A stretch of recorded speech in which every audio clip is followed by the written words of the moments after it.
ગુજરાતમાં સ્થાનિક સ્વરાજની ચૂંટણીનો માહોલ છે અને અત્યાર સુધીમાં 500થી વધુ બેઠકો બિનહરીફ જાહેર થઈ ચૂકી છે, જેમાંથી મોટાભાગની બેઠકો પર ભાજપના ઉમેદવારો વિજેતા બન્યા છે। પરંતુ આ બેઠકો બિનહરીફ જાહેર થઈ જાય પછી શું?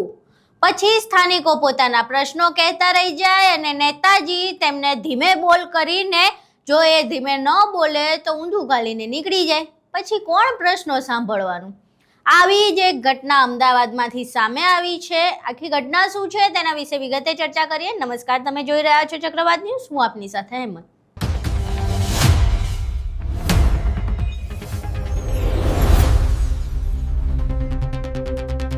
સ્થાનિક સ્વરાજની 500થી વધુ બેઠકો બિનહરીફ જાહેર થઈ ચૂકી છે અને એવી જ એક બેઠક અમદાવાદની વાસણાની છે। વાસણામાં ભાજપના ઉમેદવાર બિનહરીફ જાહેર થઈ ગઈ બેઠક એટલે વિજેતા બન્યા હતા અને વિજેતા બન્યા બાદ તેઓ પોતાના વિસ્તારમાં જશ્નનો માહોલ જે હતો એ ઉજવવા ગયા હતા, જીતની ઉજવણી કરવા ગયા હતા। પરંતુ આ દરમિયાન સ્થાનિકોએ પોતાના પ્રશ્નો વચ્ચે લાવી દીધા અને કહી દીધું કે અમારે ત્યાં તો ગટરનું પાણી આવે છે, ગંદુ પાણી આવે છે, તમે અત્યાર સુધી આવતા નહોતા અને છેક હવે અત્યારે આવ્યા છો। તો નેતાજીને ગુસ્સો આવી ગયો। નેતાજીએ કહી દીધું પહેલાં તો તું ધીમે બોલ અને કેમેરા બંધ કર। સ્થાનિક ન માન્યા કે ધીમે નહીં બોલું ને કેમેરોય બંધ ન થાય।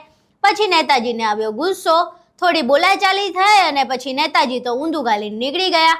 પહેલા અહીંયા વિડીયો જોઈએ જેમાં બિનહરીફ જીત્યા બાદ નેતાજીના જે તેવર સામે આવ્યા છે એ જોઈએ।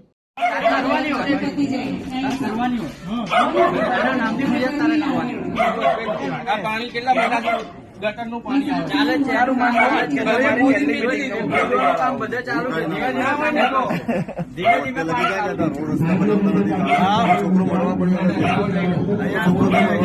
1.5 મહિનાથી ગટરનું પાણી આવે છે।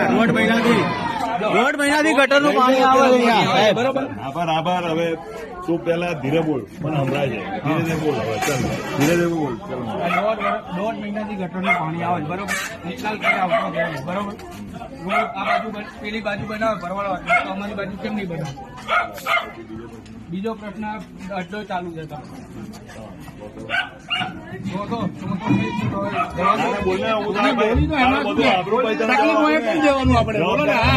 તને શું તકલીફ છે બોલ? હવે 3 પ્રશ્નોનો જવાબ ચોથો તારી જોડે છે બરાબર। આ જે ગટરનું પાણી તું કહે છે વિડીયો ન કરતો વિડીયો તો ઉતરશે ભાઈ, ધીરે બોલ ને ભાઈ, વિડીયો તો ઉતરશે। ગટરનો ત્યારે હું અહીંયા દરેક લાઈનમાં આવું છું। પેલા વાત સાંભળી લો, આટલા વર્ષથી કોઈ આવતું નથી, આજે જ આવ્યું। કોઈ નથી આવતું, અરે કોઈ આવતું નથી। તારે માનું ના તો ભાઈ તું તારે ફરિયાદ સાંભળવું જ નહીં તો ભાઈ અમારું જોઈએ ને, આવવાનું તો નહીં કરે, બધા પૈસા ખાય છે એવું છે।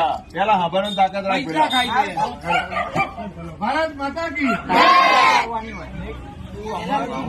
અહીં તમે નેતાજીના તેવર જોયા કે કેવું જેવું જ બિનહરીફ વિજેતા થયા કે નેતાજીએ તો પોતાના તેવર બતાવવાના શરૂ કરી દીધા કે કોણ જનતાને કેવી સમસ્યા, આપણે તો ભાઈ જીતથી મતલબ। એટલે નેતાજી જીતી ગયા ને નેતાજીને ટેસડો પડી ગયો। હવે જનતા એમના પ્રશ્નો, એમનું ગંદુ પાણી, ગટરનું પાણી બધું લઈને ઘરે બેસી રહે। અમે તો જીતી ગયા એટલે અમે તો નીકળી જવાના। હવે આ જે ઘટના સામે આવી છે એ લોકશાહી માટે ખૂબ જ ચિંતાજનક વિષય છે, કારણ કે જે પ્રમાણે બેઠકો બિનહરીફ જાહેર થઈ છે, જે પ્રમાણે લોકોનો મતાધિકાર છીનવાયો છે અને મતાધિકાર છીનવાયા બાદ જો આવા નેતાઓ બિનહરીફ જાહેર થઈને વિજેતા બનવાના હોય તો પછી આ લોકતંત્ર માટે ખૂબ જ શરમજનક બાબત છે। કારણ કે આ કદાચ આ નેતાને ઊભા રહ્યા હોત તો જનતા જીતાડત પણ નહીં, કારણ કે કામ નથી કર્યું। પરંતુ હવે તો વગર જનતાના મતે જીતી ગયા છે એટલે જેટલા પણ નેતાઓ આવી રીતે વગર મતે જીત્યા હશે કદાચ તમામના તેવર આવા જ જોવા મળશે। અને જો આવા જોવા મળે તો કંઈ જ નવાઈ લગાડવાની નહીં, કારણ કે આપણે વોટ નથી આપ્યા તો પછી આપણા પ્રશ્નોના નિરાકરણ પણ ક્યાંથી આવવાના? આખો વિડીયો તમે જોયો, વિડીયો જોયા બાદ તમારા જે મંતવ્યો છે અમને કોમેન્ટ બોક્સમાં જરૂર જણાવજો। વિડીયો પસંદ આવ્યો હોય તો વિડીયોને લાઇક કરજો, શેર કરજો અને અમારી ચેનલને સબસ્ક્રાઈબ કરવાનું ભૂલશો નહીં। નમસ્કાર।